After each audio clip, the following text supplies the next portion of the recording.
Hey, this is Jake with Avi-on.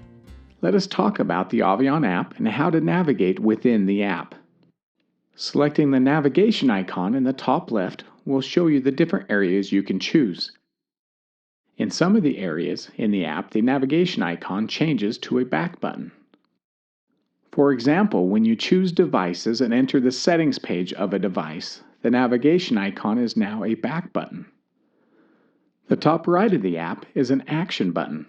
On the Devices page, it shows the plus icon. Selecting it will bring us to the Add a Device page.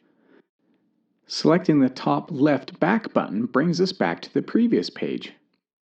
When you are within a device settings page, the top right action area now shows 3 dots. Selecting these dots will bring up some menu items related to this device.